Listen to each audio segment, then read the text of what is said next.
vários entendimentos foi interessante porque eles estavam fragmentados, e após unir, né, esses diversos atores e essa troca, né, de entendimento, deu foi possível, né, colocar um entendimento mais amplo da proposta a ser apresentada em 2012.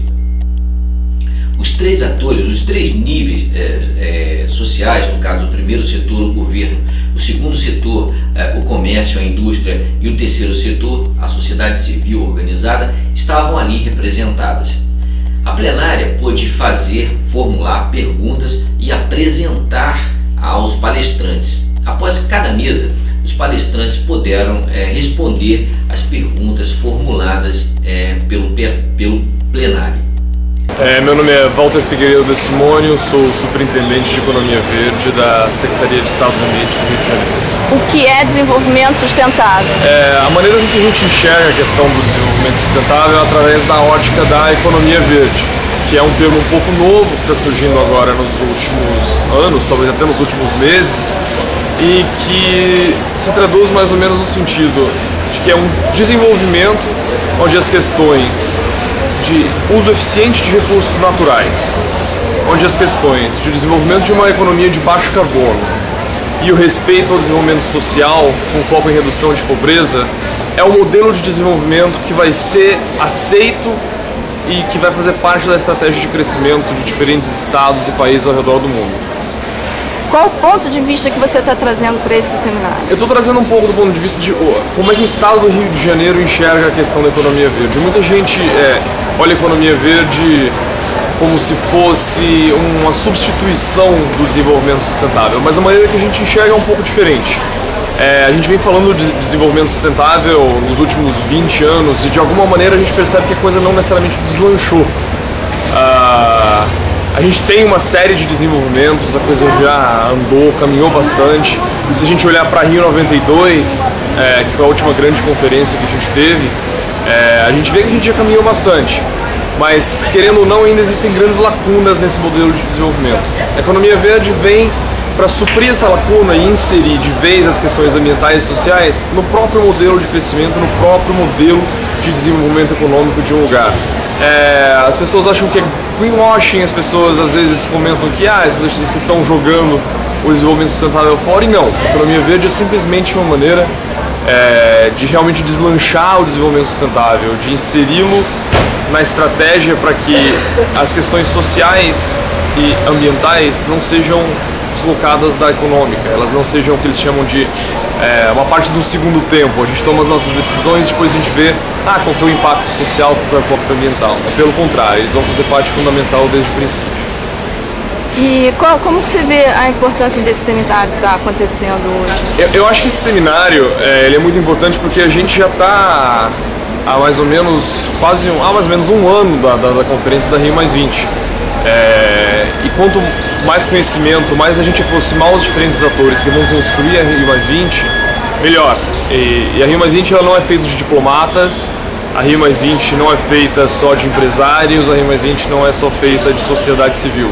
A gente tem que começar a ter cada vez mais uma interação entre esses diferentes atores, porque a Rio+20 não é uma questão de interesses, não é um interesse de um grupo ou um interesse de outro, é o interesse da humanidade como um todo e de como é que a gente vai conseguir chegar aí no nosso futuro, como é que a gente está enxergando o nosso modelo de desenvolvimento. Você pode falar um pouquinho mais da economia verde, o que é, para a pessoa que é senso comum, assim, o leigo entender um pouco melhor o que é isso? Então, os três grandes pilares da economia verde, o primeiro é o uso eficiente de recursos naturais, o segundo é o desenvolvimento de uma economia de baixo carbono e o terceiro é a redução de pobreza, ou seja, ele integra três agendas que são muito importantes, que já estão em pauta, que já estão em discussão internacionalmente. A questão das mudanças climáticas é uma coisa que nos últimos 10 anos ela ganhou muito peso. A gente acompanha as COPs, a COP15, que foi a COP de Copenhague, é um grande exemplo de como o sistema ganhou importância internacionalmente. E querendo ou não, a gente ainda está muito preso na discussão multilateral, a gente ainda está esperando muito a discussão diplomática para colocar as coisas em prática. Da mesma maneira que as discussões sobre o uso eficiente de recursos naturais, ela passa por uma série de discussões. O termo parece um pouco simples, mas ele vai muito mais além, porque a gente está falando não só do uso eficiente em coisas como energia, a gente não está só falando de eficiência energética, a gente não está só falando de uso eficiente de água, a gente está falando de como é que a gente enxerga biodiversidade, a gente está vendo como a gente enxerga a questão do sequestro de carbono, uma série de ativos intangíveis, como é que a gente enxerga isso no nosso modelo de desenvolvimento e qual que é a melhor maneira de utilizá-los.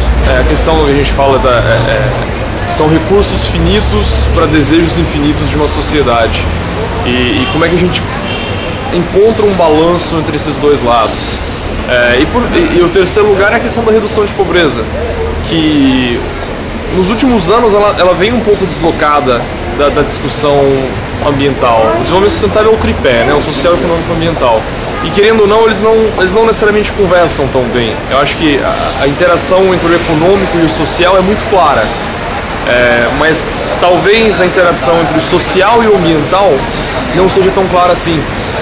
E através, se a gente começar a entender como é que funciona uma economia de baixo carbono, como é que a gente consegue valorar ativos ambientais, como é que a gente consegue inserir esse modelo e essa valoração no modelo de desenvolvimento econômico de um lugar, a gente consegue trabalhar com redução de pobreza, a gente consegue trabalhar com soluções locais, com comunidades locais, para poder promover o desenvolvimento. Eu acho complicado a gente usar os termos desenvolvimento e crescimento, porque crescimento não é necessariamente desenvolvimento, e desenvolvimento não necessariamente passa por uma necessidade de crescimento. Então, a economia verde, mais do que uma reta final, mais de que se a gente está falando de uma maratona, a gente está quase na maratona do Rio de Janeiro, mais de que uma maratona onde finalmente você cruza uma linha de chegada e você pode falar que você é uma economia verde, a economia verde é uma questão de mentalidade, como é que você enxerga, como é que você toma as suas decisões e o que você prioriza no desenvolvimento da sua economia. Então, a gente tem uma série a gente pode olhar para a economia verde tanto do ponto de vista setorial, a gente pode olhar os grandes setores, a gente pode olhar para floresta, água, indústria, geração de energia, resíduos, que é uma parte muito importante, e a gente pode olhar isso do ponto de vista de quais são as condições propícias que têm que ser criadas para o desenvolvimento de uma economia verde. Qual que é o arcabouço tributário que precisa de existir? Quais são os indicadores que vão medir o nosso sucesso? O que é o emprego verde? E como é que a gente consegue capacitar as pessoas para que elas tenham esses empregos verdes? Que é um conceito que está sendo desenvolvido, mas que ele também é muito interessante, é uma discussão que a gente precisa ter. Quais mecanismos de mercado a gente pode utilizar para resolver esses problemas ambientais? Enfim, passa por uma série de perguntas e a economia verde é muito mais tentar encontrar essas respostas e colocar a busca por essas respostas no nosso modelo, na nossa estratégia, no nosso modelo de desenvolvimento de qualquer outra coisa. Valeu. Agora a palavra é para a senhora Djanira, representante da FAFERJ.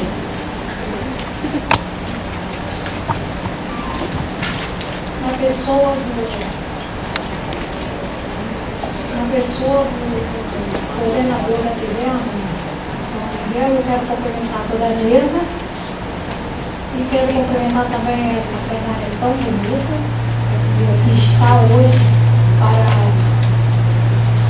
estarmos batendo esse tema do meio ambiente, uma coisa que mexe com a nossa saúde.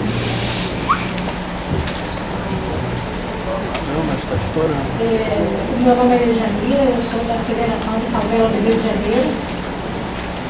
Porém, também sou conselheira estadual de saúde e o meu conselho pediu que eu falasse aqui sobre o conselho.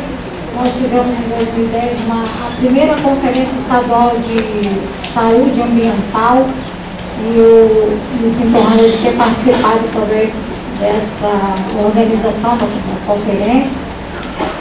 Nós tivemos uma conferência comunitária também muito boa ali na Zona Norte, né?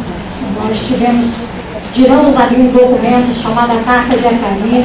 São pequenas coisas que nós temos feito, mas que no desdobramento vai acabar nos ajudando muito a que a gente possa estar fazendo um trabalho bom no meio ambiente, né?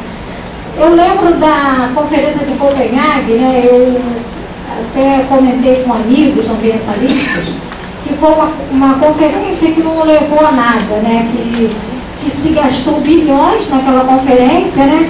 E que a gente não viu surtir o efeito que a gente esperava.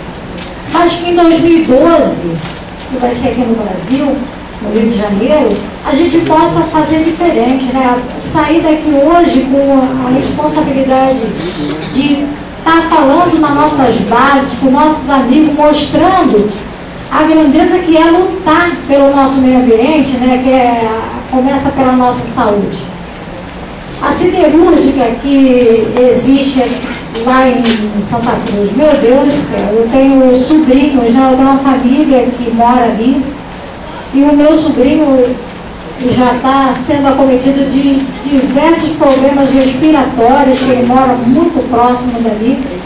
Isso entristece, né? Porque a gente sabe que o capitalismo, ele é voraz, né? Ele não está nem aí para o que acontece com a sociedade, com o entorno daquela siderúrgica. Eles estão crescendo, eles têm dinheiro, eles vieram para ali, né, com um discurso de que a sustentabilidade, que ia gerar muito emprego, e não, eles trouxeram trabalhadores da China, né, porque a mão de obra barata, né, e hoje estão ali, né, a prostituição infantil piorou, né, depois que aqueles trabalhadores vieram de lá. Então, quer dizer, a gente está um viés assim terrível ali naquele lugar. Eu sou solidária a todos que vieram de lá, né? E a luta é essa mesmo, é um movimento que tem que gritar, é um movimento que tem que falar. Eu parabenizo aí a organização desse evento, porque eu sei que qualquer evento que a gente se propõe a fazer, e nós passamos por isso lá também, muitas reuniões, e muitas vezes a gente não tem nem condições de estar, nem perna, nem condições de estar andando para organizar os eventos. Então, tá de parabéns, Márcia, você está muito linda nesse evento, tá? Obrigada a todos.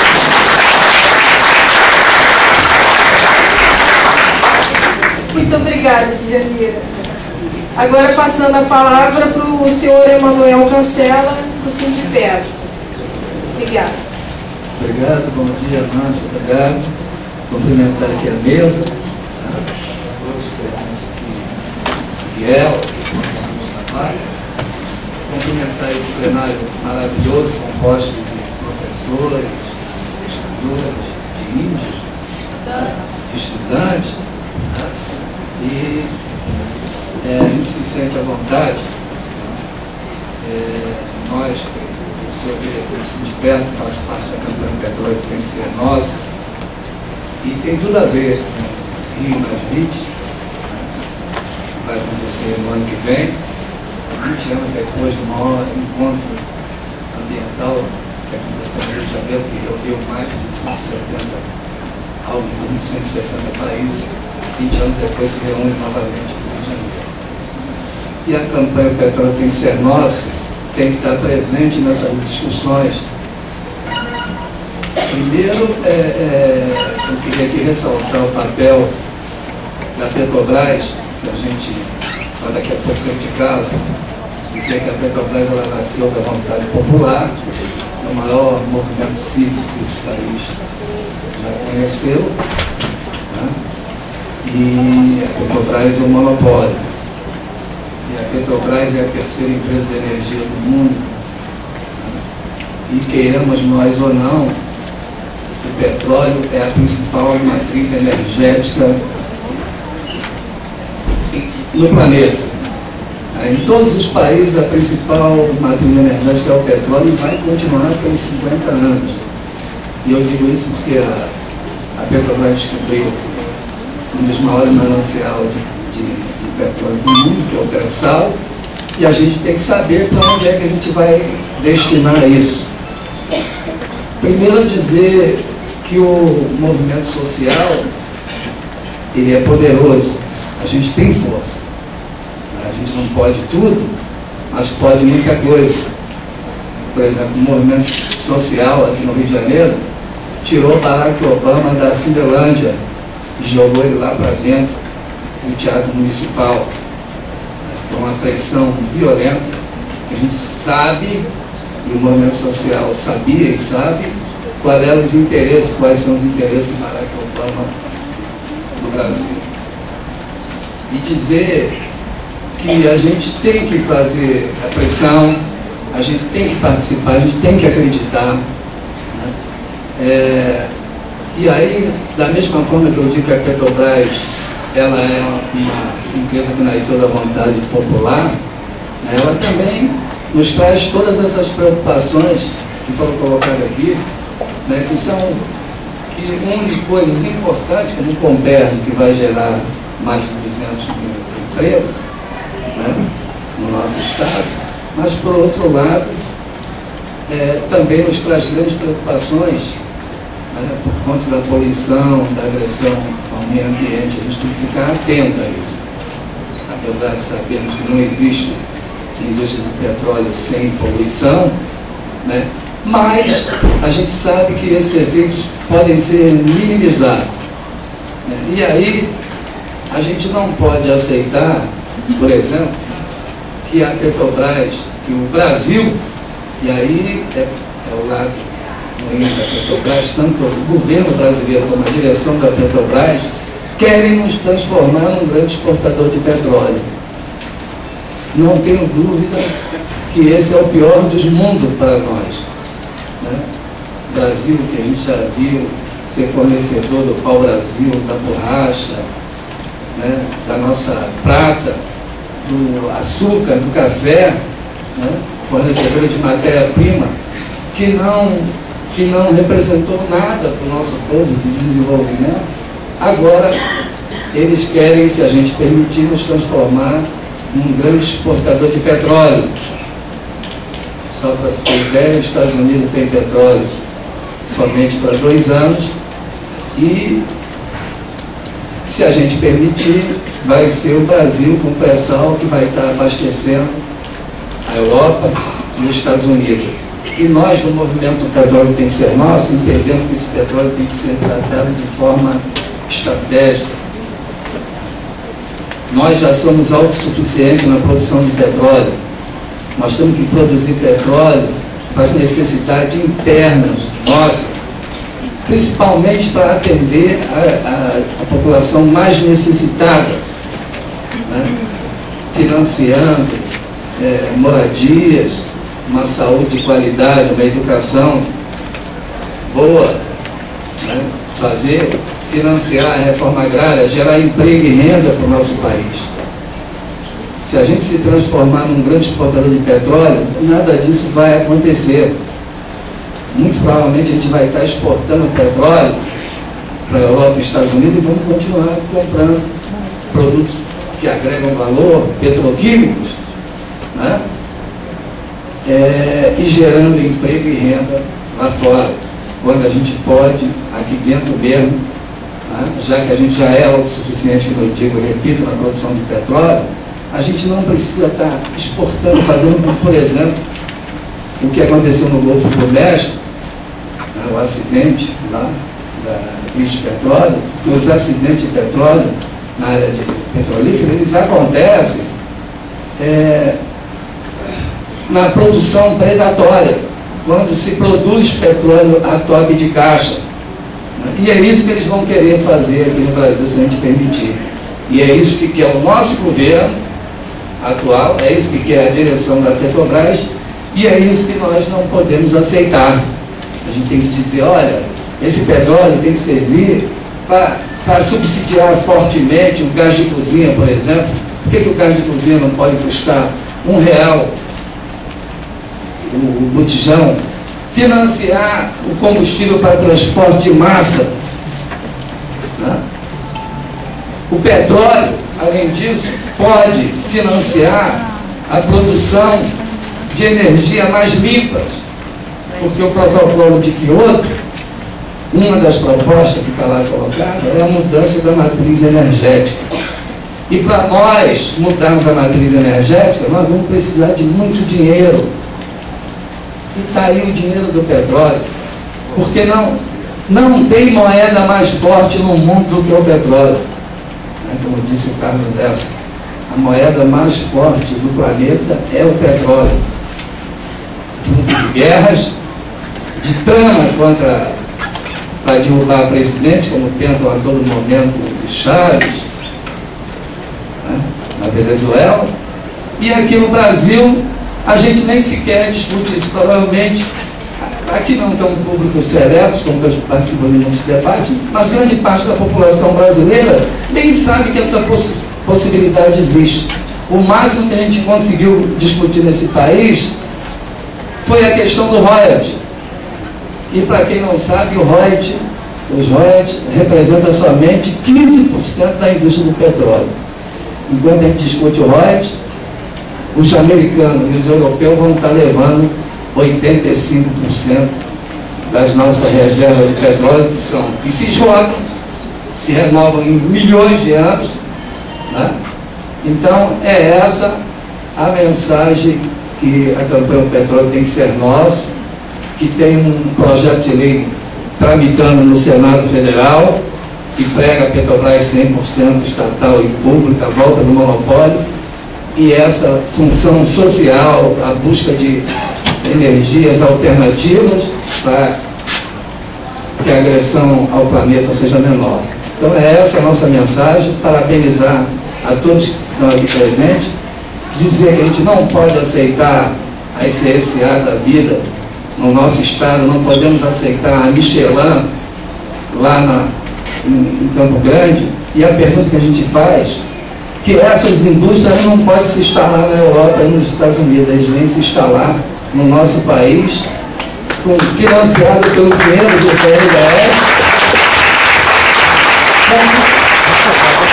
com grandes isenções fiscais. Isso é um absurdo. Então eu quero parabenizar aqui aos presentes, dizer que a gente, o movimento social, tem força sim, a história mostra isso, tanto na criação da Petrobras, como no último evento do Obama, e que nós podemos sim unir o desenvolvimento, os megaprojetos que eles estão querendo implementar, mas que esteja embutido o interesse popular da nossa população, principalmente mais pobre. Muito obrigado, um abraço a todos.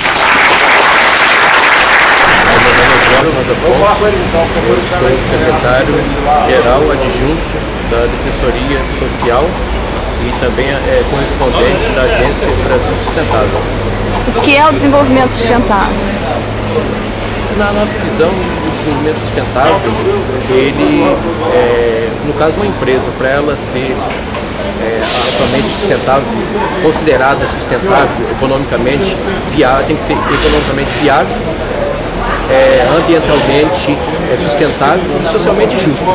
Isso é esse tripé que a gente coloca como parâmetro, né? Ele tem que ter parâmetro para você fazer uma avaliação. Alguém que é uma empresa realmente sustentável. Ela tem que ter três, para nós tem que ter 3 pontos. Esses 3 pontos que seja economicamente viável, ambientalmente sustentável e socialmente justo. Se ela não tem um desses 3, ela está fora desses parâmetros. Qual o ponto de vista que o senhor está trazendo hoje? Nós, a Defensoria Social, ela definiu um trabalho de um contraponto, na realidade, nessa Rio+20. Isso foi definido no início do mês, lá no estado de São Paulo, numa reunião com mais de 80 delegados. No início foi em 3 e 4 de junho, e foi decidido que nós íamos trazer um contraponto para essa questão do Rio+20. Porque se a gente for levar em consideração a conferência de 1972 na Suécia e depois a Eco 92 aqui no Rio, nós estamos hoje em dia em situação muito pior de 1972. Então nós estamos propondo até com uma visão crítica da Rio-20. Diante da realidade contemporânea, quais as perspectivas para as próximas gerações em relação à qualidade de vida no planeta?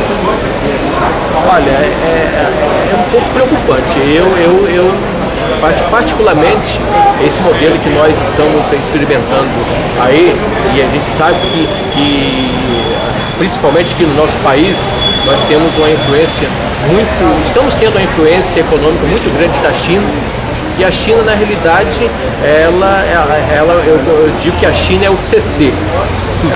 Ela uniu comunismo, o que existe de ruim do comunismo e o que existe ruim do capitalismo, entendeu? Esse capitalismo selvagem, liberal, neoliberal, acho até liberal. E o neoliberal também tudo é a mesma coisa, mas ela uniu tudo isso aí e ela comanda esse polo, esse grupo asiático, né? Que vem de lá, da Ásia, entendeu? Só para a questão do utilitarismo, né? As pessoas são vistas só nessa visão utilitária, né? Deixam de lado as ciências humanas, né? Hoje em dia as faculdades, tudo direcionado só para fazer, entendeu? E deixa de lado todas as questões humanas, muitas outras ciências, entendeu? E foi uma conquista da humanidade, entendeu? Foi uma conquista da humanidade e que esse modelo é um modelo extremamente perverso. Então, se continuar do jeito que está, e eu temo pelo Brasil aqui, porque historicamente falando é sabido que toda dominação política ela vem acompanhada de dominação econômica, ou vice-versa, entendeu? E a gente sabe que a China está muito presente no nosso país, nós representamos o país maior aqui da região, entendeu? Então, nos dominando de algum modo, fica mais fácil que os outros também venham com questões de necessidade de se manter. Vamos dar início à nossa primeira mesa de palestras, tá bom? Rio Mais 20, passado, presente e futuro. Eu vou pedir o senhor Gilbonetti para continuar na mesa e convidar o senhor Paulo Pisão para compor a mesa aqui de palestrante. Muito obrigado.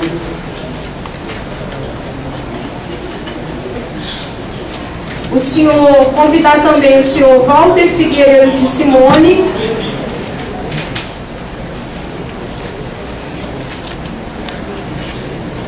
O senhor Walter de Simone, ele é representante do Estado, do governo do Estado, e apresentará o tema "O que pensa, quais as ações e expectativas do governo para a proposta da Rio Mais 20". Convidar também o senhor Miguel Borba para compor a mesa como nosso quarto palestrante, e ele representa o Comitê Facilitador para a Sociedade Civil da Rio Mais 20. Então, eu agradeço a todos, uma salva de palmas para os nossos palestrantes. O primeiro tema é do senhor Gilbonetti de Souza, resgatando o passado. Por favor, senhor Gilbonetti. Eu quero informar aos senhores que os senhores terão 20 minutos para a explanação, tá? E depois, no fechamento desse bloco, nós teremos 15 minutos para abrir para o debate. Serão 5 perguntas da plenária, tá? Então vocês, por favor, anotem, né? Façam seus questionamentos e aí a gente vai abrir para 5 perguntas, né? Então, nesse primeiro bloco, a gente vai ter um debate de 15 minutos, 20 minutos cada palestrante. Muito obrigada. Bom, Márcia, seria interessante avisar quando estiver faltando uns 5 minutinhos, para nós não nos perdermos. Quando começamos a pensar no Rio Mais 20, nós começamos a querer entender o processo. Quer dizer, tem muitas pessoas que, através das inscrições, fizeram a pergunta: o que é Rio Mais 20, o que é Eco 92? Porque são 20 anos, então pessoas estavam nascendo nessa época. Então, o que é isso? O que vai ser discutido? Quais são as propostas? Então, nós pensamos Rio menos 20. Não pegar todo o processo, porque são muitas discussões que aconteceram desde 92, mas pensar em relação a algumas discussões que são travadas, inclusive antes desse processo, e chegando até o processo atual, para daí a gente começar a caminhar. Então, peguei alguns pontos aqui que eu achei interessante a estar apresentando em relação ao que vem sendo discutido, muito antes até da Eco 92, em relação das questões ambientais, que eu acho que dá uma visão maior de país, né, de Brasil. Pode passar. Bom, com todas as discussões, com todas as diferenças, estamos ali, naquele planeta. Por mais que não gostemos uns dos outros e tal, estamos ali. E o que fazemos ali, fica ali, dali não sai. E de alguma forma nos interfere. E como consensuar, como tentar conviver ali, né? E buscar consenso de todas as ideologias, ideais, para que as perdas sejam menores e os ganhos sejam maiores. E aí nós vamos aproximando, né? E não conseguimos nos ver ainda ali, mas estamos ali. Apesar de ser grande e tal, tá todo mundo ali naquele espaço. Nós vamos aproximando e começamos a ver um pouquinho de mosaico. E vamos aproximando um pouquinho mais. E aí nós vemos que tem verde, mas ainda não estamos nos vendo ali, né? Chegamos um pouquinho mais, já começamos a conseguir nos ver ali. Então já vemos ali algumas habitações, alguma inserção nossa no processo natural do planeta. E quando a gente chega mais perto, nós vemos o quanto é desordenado a nossa ocupação nesse sistema. E a gente começa até a lembrar um pouco de história, né, em relação ao que os próprios indígenas faziam. Eles migravam e utilizavam os recursos naturais, quando eles botavam de um para outro. E chegou um ponto que eles começaram a entender que essa migração eles estavam perdendo, começaram a produzir a sua própria agricultura. E passaram a não migrar mais, ou migrar menos. E nós vemos todo aquele emaranhado de casas misturado com o meio ambiente e as casas distantes uma das outras. Isso o que causa em relação a todo esse processo? Dano ambiental, sim, mas perdas em investimento público, porque você tem que deslocar recursos para atender uma demanda que está mais longe do equipamento público. Então isso acaba gerando gasto e que nós temos que pagar. Então como ordenar isso? É uma discussão muito difícil de se fazer. E quando você tenta organizar, as pessoas começam a argumentar, mas eu nasci aqui, eu estou aqui há tanto tempo, como é que eu saio daqui? E aí como é que nós vamos transformar esse processo, tendo em vista o processo que está nessas condições? Se as pessoas não querem transformar o seu cotidiano, elas querem uma transformação sem que elas transformem o seu cotidiano. E aí isso torna difícil. A gente vai aproximando e vê que tem muita degradação e muita área vazia e as casas pulverizadas. O CREA, uma vez, fez um mapa que eu achei excelente, que era da cidade sustentável, onde todos os recursos eram bem aproveitados. Então os equipamentos públicos eram próximos, as habitações eram próximas desse equipamento público, e aí você utilizava a questão da energia eólica, a questão da energia solar, a agricultura. Então era um sistema organizado. Isso significa menos gastos públicos e mais qualidade de vida, que a partir do momento que nosso custo de vida ele é menor, nós gastamos menos recursos, nos sobra recursos para nos alimentarmos melhor, para termos lazer, isso tudo nos traz qualidade de vida. Então, evitar esses gastos públicos significa melhorar a nossa qualidade de vida e a qualidade do ambiente. E aí a gente chega mais perto e começa a ver a falta de equipamento público, muita gente junta e todo o problema que precisa ser resolvido, ao qual nós vamos ter que pagar para resolver. Né? O governo vai lá e retira esse dinheiro, mas tem que organizar. E aí torna-se difícil.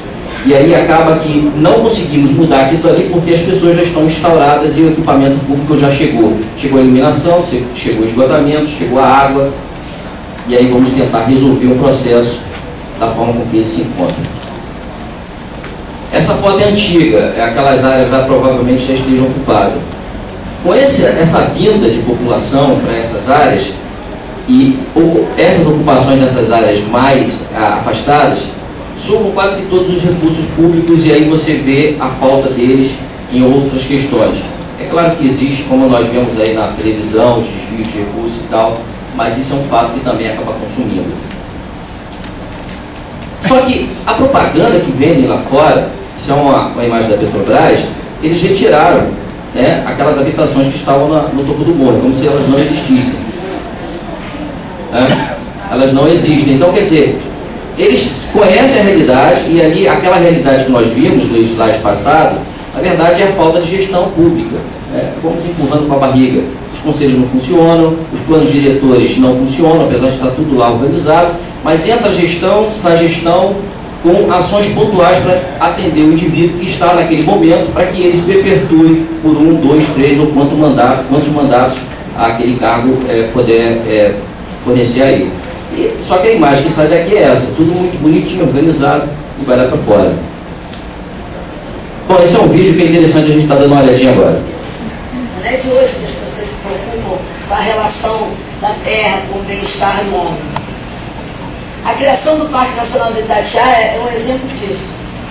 E olha que já veio tarde a sua criação. 100 anos antes da sua data de fundação, já surgiu o pensamento ecológico brasileiro junto com o movimento abolicionista. Em 1823, José Bonifácio já anunciava: a natureza fez tudo a nosso favor. Nós, porém, pouco ou nada temos feito a favor da natureza. Nossas preciosas matas vão desaparecendo, vítimas do fogo e do machado destruidor da ignorância e do egoísmo. Cara, isso em 1823. O que a gente lembra do José Bonifácio, dos tempos da escola, é do cara que cuidava do Dom Pedro, que articulou a independência do Brasil. Mas ele foi muito mais que isso, ele foi um pioneiro. Ele estava na vanguarda do pensamento que hoje em dia a gente entende como socioambiental. Repara, ele sabia que aquelas monoculturas como o café e a cana-de-açúcar estavam devastando a natureza. E sabe qual foi o primeiro passo que ele deu nesse sentido? A abolição da escravatura. Ele entendeu que aquilo estava agindo diretamente na natureza. Em 1880, Joaquim Nabuco fundou a Sociedade Brasileira contra a Escravidão e foi o maior responsável pela abolição, em 1888. Ele também acreditava que enquanto houvesse escravidão, não haveria uma relação saudável entre o homem e a terra no Brasil. A escravidão não conseguiu que nos organizássemos, e sem povo, as instituições não têm apoio, a sociedade não tem alicerce. A cada passo, encontramos e sentimos os vestígios desse sistema, o que reduz um belo país tropical ao aspecto das regiões onde esgotou a força criadora da terra.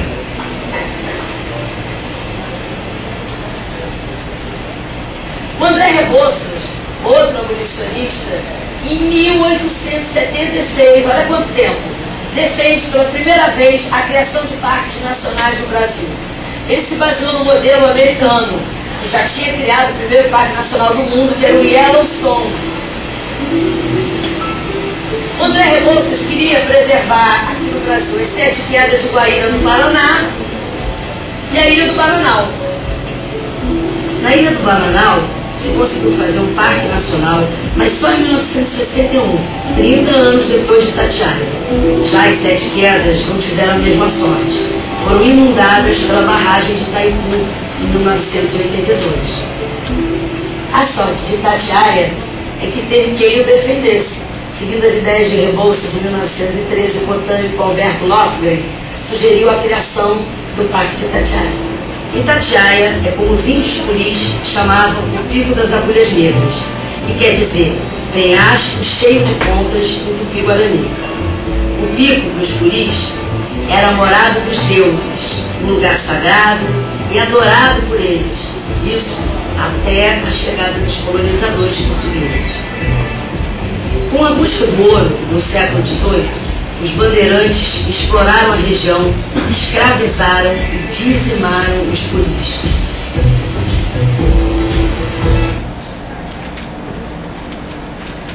Bom, isso aí só para a gente perceber que a discussão vem bastante atrás, né? A gente acha que a discussão ambiental começou ontem, não é. A discussão vem muito longe. Esse é o Parque Yellowstone, o pessoal pode consultar na internet, a 1872, quando ele foi criado. Pode passar o próximo. Bom, aí vieram várias discussões e tal, nós avançamos aí, pulando, chegamos na ECO 92, que é a cúpula ou cimeira da Terra, que são nomes pelos quais era conhecida, onde a ONU mobilizou o pessoal para discutir todo esse desenvolvimento que já vem sendo discutido, como na apresentação, já há bastante tempo. Só que eles tentaram sistematizar, né, através de outros que já haviam acontecido, e de lá surgiram propostas, né, em relação à ECO 92. Bom, frutificou, em relação às propostas, a Carta da Terra, 3 convenções, uma de biodiversidade, a de desertificação, a de mudanças climáticas, uma declaração de princípios sobre floresta, a declaração do Rio sobre o ambiente e o desenvolvimento e a Agenda 21 base para que cada país elabore um plano de prevenção do meio ambiente. Bom, a Agenda 21, ela era composta por 40 capítulos, e nós não conseguimos ainda implantar a Agenda 21. Alguns municípios ou partes do Estado toca mais, outro menos, mas não conseguimos. E aí, por não conseguir atender os 40 capítulos, foi criado a metas do milênio. Tem pessoas que nem... metas do milênio eram 8 metas tiradas de dentro da Agenda 21 para tentar alcançar minimamente algumas propostas que ali tinham sido discutidas. E dentro das propostas estavam aquela ali. Primeiro, acabar com a fome e a miséria. Segundo, educar, educação básica. A terceira, igualdade entre os sexos. A quarta, reduzir a mortalidade infantil. A quinta, melhorar a saúde da gestante. A sexta, combater a AIDS. A sétima, qualidade de vida, o respeito ao meio ambiente. E a oitava, todo mundo trabalhando pelo desenvolvimento. Essas foram 8 metas. 5 minutos. Já, estou acabando. O que está acontecendo com o nosso país? A gestão, olha, não consegue enxergar aquilo que está ali. Nós temos os estados e a federação aloca recursos em estados que já existe até a condição de trabalhar. Isso faz uma migração, deixando os outros estados desprovidos daquela infraestrutura e um inchaço na nossa sociedade, que causa toda essa violência que a gente vem vendo e deixando desprotegido outras áreas que acabam sendo ocupadas pela monocultura, já que não houve investimento nessas áreas que normalmente são áreas agrícolas. E por isso nós vemos toda essa questão acontecendo. A falta de investimento da gestão em relação ao todo, ao país. São ações, como eu disse, pontuais. Nessas ações pontuais, como já foi citado aqui na mesa, nós temos o Arco Metropolitano, que vai fazer todo aquele trajetinho lá azul, escoando a questão do Comperj, enfim, todo aquele material que é produzido. O mais interessante é que o arco passa em cima, vai ser construído parte dele, parte já existia, vai ser ampliado, mas na parte de baixo do mapa, onde tem aquela linha meio pontilhada, não sei se os senhores estão enxergando, ali é ferrovia. Existe inclusive um projeto para atravessar a Baía de Guanabara, lá na estação da Leopoldina, que não saiu do papel. Então, já existe a via férrea e existiria só fazer aquela ligação, quer dizer, não precisaríamos fazer essa via, já que teríamos uma via férrea aqui embaixo. Por que não investir em via férrea, que é menos poluente, menos impactante, onde o próprio IPCC falou no seu relatório os custos dos transportes, um acidente, poluente, enfim, tudo o que o transporte causa em relação a gastos públicos. Essa aqui é uma pública, acho interessante a gente ouvir o que o secretário vai falar em relação.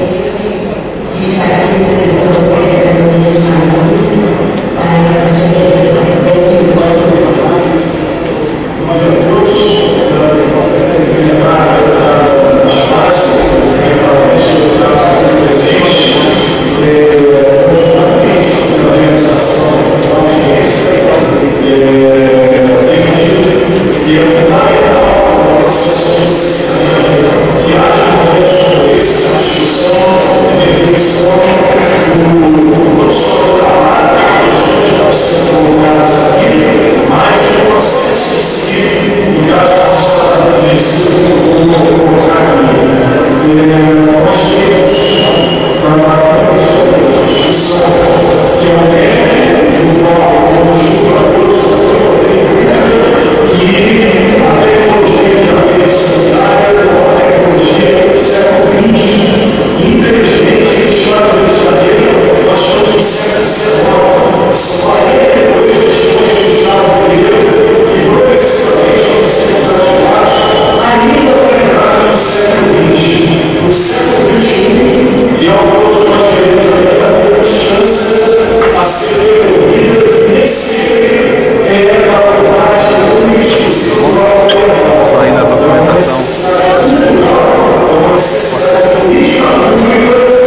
vocês ouviram o que ele falou, né? Essa foi uma audiência pública em relação à CTR, estamos aqui a questão do tempo, e estou fechando, que é o seguinte, ele falou que o Estado do Rio de Janeiro está entrando no século XIX, veja bem, na questão do resíduo.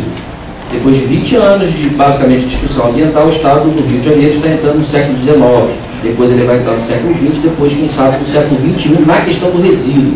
Veja o quanto o Estado do Rio de Janeiro está atrasado em resolver os seus problemas ambientais.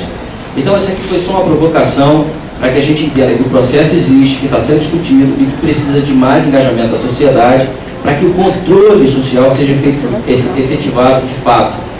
Os conselhos estão se arrastando, falta a participação, falta o engajamento da sociedade para que a gente consiga mudar esse processo. Muito obrigado.